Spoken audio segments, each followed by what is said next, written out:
Now, one other thing you'll notice about the waves today is there's quite a lot of this foam right here. I'm told that's caused by heavy surf and strong winds. Maybe another reason to stay away from the beach for this weekend. Right, Paul, and certainly not a bad day of reporting for me. That's because I got to hang out at the beach today, and even right now, just look at that sky. That's beautiful. Here at Bennett Orchards, they have some 2,500 trees, just like this one right here. And you see these little buds?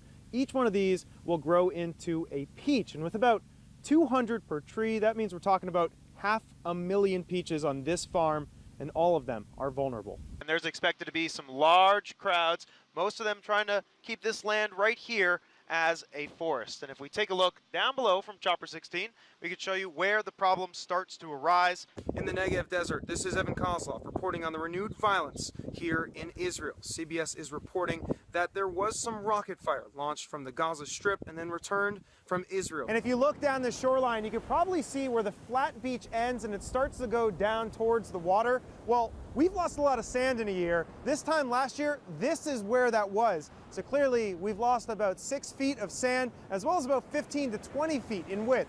They've been planning for this project for years. Now construction can actually begin. But first, let's talk about where I am. Getting some help from Chopper 16, which is up above.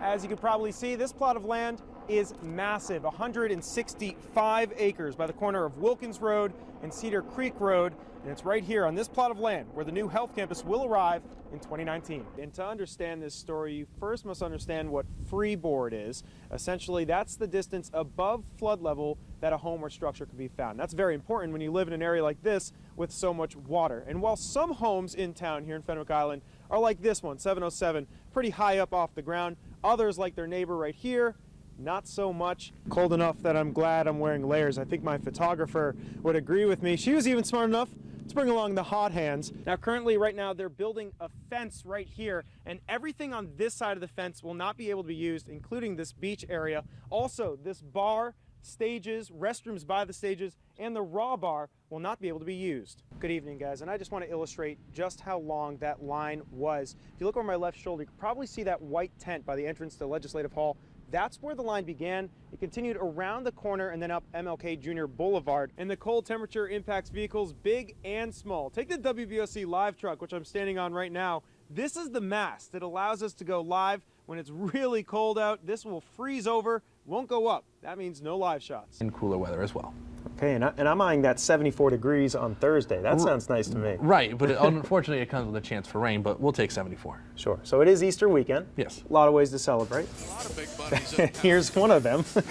Check this out at the Raptors-Rockets game last night. The Rockets mascot, Clutch, moonwalked in a bunny costume to a Michael Jackson song. That is one talented bunny.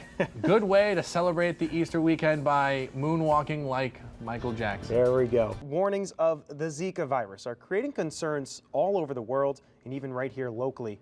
Cases have been found as close as Washington, D.C. and Virginia. Start today with a bizarre story out of Sussex County. It involves the rape of a 78-year-old woman. Today we spoke with police for more information. Coming up, Christmas by county in Maryland. How the state capitol is representing all Marylanders with Christmas trees decorated by local garden clubs. That's next on the WBOC News at 11. But first, the people, the places, our history. WBOC is proud to serve all of Delmarva. Here's Captain Willie Dykes. Now, despite Sanders having a very good day, Clinton still has a strong lead in the delegate race. Back locally now, a traffic stop turns into a drug bust in Harrington. Police arrested 31-year-old Kyle Camper. You can see him right there. He's from New Jersey on drug charges on Friday. Police first stopped him for speeding, and while speaking to him, officers noticed Camper's hands were shaking profusely and he was acting nervous. After a canine scan detected drugs, police searched and found this, over 8 pounds of marijuana along with over $12,000 in suspected drug money. It's not Black Friday or back to school, but still shoppers are spending thousands of dollars in South Texas this week, and many of those shoppers are actually visiting from Mexico. As Irma Villavicencio reports, this is an Easter break tradition that's been going on for years. Well, here's some video that just might make you a Cubs fan. Visiting the Chicago baseball team was a pair of actual bear cubs. The animals joined the squad at the team's camp in Mesa, Arizona. The team has been asked to help name those 2 cubs in Arizona. I'm not so sure about all this. With that team's luck, those guys might take a bite out of a pitcher's hand or something. Yeah, as long as those cubs get out of there before, they get bigger and make the team their lunch. Yeah, I think they'll be okay. That'd be no good. I really appreciate you joining us today to talk about some of the key issues. First off, we'll start there. What do you think are some of the key issues facing Congress right now? The most important issue is almost always jobs. I've done countless stories on developments coming in, neighbors voicing their opposition. County Councilman George Cole says that the area is at capacity. Do you agree with that? Is this growth a good thing? Every lawmaker has their priorities. Yeah. How do you form a budget and balance all those priorities? Well, you look at each agency, number one. Oh yeah, Paul, there's been quite a lot of water here, and that's because it's been a wet and windy night. Well, one way to illustrate that is just to show you. Take a look at how deep this water is that I'm standing in. Yeah, that's about a foot deep, and I'm not standing in a pond or a marsh. This is where people live. This is Mariner Cove. You could maybe you could see some folks walking through here. They live here, and down by my feet there's all this debris that has gathered.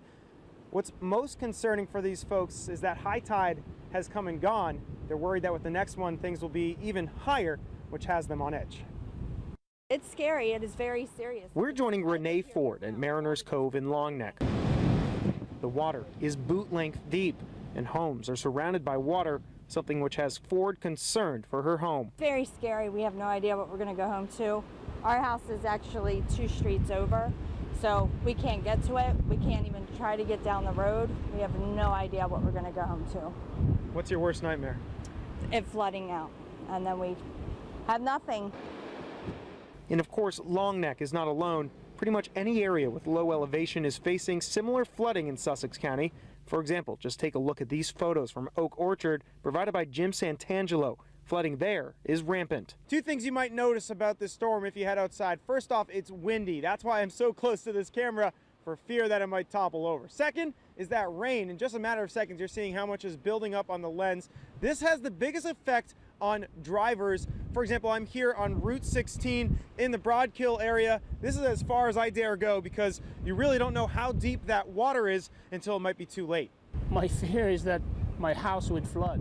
Amor Noiri lives down that road. He too was blocked by this water and still doesn't know the fate of his home. It's really distressing because, as I said again, during Sandy, I found like chairs on the lawn and pillows on the lawn, everything. It was really like a war zone. And hopefully it's not going to be the same experience this time. Neighbors concerned about the future of their homes. Good evening, guys. And one thing to emphasize, there's really no reason to panic. That being said, it is somewhat rare for a shark to be that close to the shore here in Maryland. And if you take a look from Chopper 16, you're getting a look at the beach in the area of 7th Street. For much of the day, the water remained closed for people's safety. What's up, dog? Check out this video sent to us by Dallas Harrington. It shows the hammerhead swimming towards his boat. Shark coming right at the boat. Hammerhead. Different phones, same image. Remarkable video of people coming face to face with the shark. That second clip was taken by the staff at Paradise Water Sports. Captain Kyle Miller says that when he saw the shark, his jaw dropped. We're just driving the boat nice and slowly by, and the fin just rises right out of the water, and you can see the tail just kind of swimming back and forth. It was very cool. What was your first thought when you saw that fin pop out of the water? Sweet! Meanwhile, Chopper 16 captured something you rarely see in the summer. Packed beaches, empty water. That's because from 30th Street down, Beach Patrol played it safe and intermittently shut down sections of the water. Meanwhile, down on the beach, dozens flocked to our camera to share their story. I was like, oh! And then we just started following it all the way down the whole coast. Now, pinpointing where exactly the shark is has been a complicated process because really, it's been moving up and down the coastline. In fact, just a few moments ago, a shark passed by. And as captured by WBOC photographer Joe Cooper, you can see its fin heading south towards the inlet. Tyler Hone of Philadelphia had his speakers out. Why are you playing this music? Because there's Jaws out there, I'm telling you. He's coming. And despite his fear-mongering, the OC Beach Patrol ensures WBOC that there's really no reason to panic. A shark isn't really a danger in Maryland. We have it here, everybody's talking about it, but it doesn't really pose a danger. Arbin says hammerheads won't attack unless provoked. As shark experts will tell you that a hammerhead shark is one of the most docile types of sharks. They're scary looking, but they're not aggressive sharks. Dude, that's like 6 feet. Good news as we continue to watch this guy maneuver its way through Ocean City. All right, back up here in Chopper 16. There have been multiple sightings over multiple days, but the Department of Natural Resources has confirmed that the sightings were all the same shark. Most recently, it's been spotted in the Asselman Bay. We'll be sure to continue to watch that shark's movements here in Ocean City. Steve, I want to jump out of the way and let you just get a look at what's left. As you just mentioned, all these hours later, the smoke is still billowing out. There's ash everywhere, and hardly any of the structure still remains. Now the family is keeping one thought close to their hearts. It could have been worse. It's unrecognizable. I look through here and I don't see any of my childhood memories. For Janet Watson, the emotions of this fire are still very raw. She grew up in this home and her mom still lived there.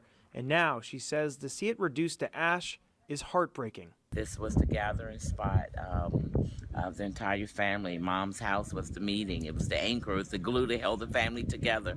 So to have to rebuild and move on is very hard. Janet is one of about a dozen family members visiting the home on Wednesday. Her mother wouldn't speak on camera, but told WBOC that she felt like her world was crumbling down. The family says it appears as if an electrical fire is to blame. Brother-in-law Roselle Dukes says he helped build the home with his brother about 50 years ago.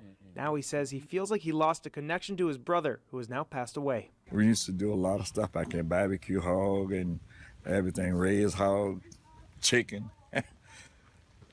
Just a home. There is a silver lining to this story. The fire was at 2:30 in the morning, and so the mother typically would be fast asleep in the home. However, she was at church late Tuesday night, and so she chose to sleep at a hotel in Lewis instead, a decision that probably saved her life. Son Samuel Duke says that he's thankful his mom is still alive, saying it's now time to move forward. Like I said, we helped build it. Now it's all pretty much gone. So we have to do it again. As for the holidays, in 2 weeks, we will be having the holidays, but we will not be having the holidays here. So trying to find a substitute for Mom's house is going to be difficult because there's no place like home. There's no place like Mom's. Definitely a very emotional loss for the family there in Ellendale. We did reach out to the fire marshal's office. At this point, no announcement of the cause of the fire. Expected damage is about $50,000. Reporting here in Sussex County, I'm Evan Koslof, WBOC News in Ellendale. The year was 1987. Brian had just been kicked out of his own home, and so Brockway, just 18 years old at the time, asked his mom if they could take him in, and so they did, something which led to his death. His smile, he had this smile that just kind of took you in. Excuse me. We're joining Peggy Brockway to talk about the loss of her son some 28 years ago. It all started when the family welcomed this man, Ransford Bryan, into their home when he was kicked out of his own. But soon after, 18-year-old Dougie Brockway became suspicious that Bryan was stealing from his bank accounts, and so he alerted authorities. That's when Bryan invited the 18-year-old out to go hunting. He shot Dougie in the base of his head, blowing his head apart, and then shot him 2 more times. He was dead the first time, but he shot him 2 more times. Now, all these years later, Peggy Brockway is left with nothing but photos and memories of her beloved child.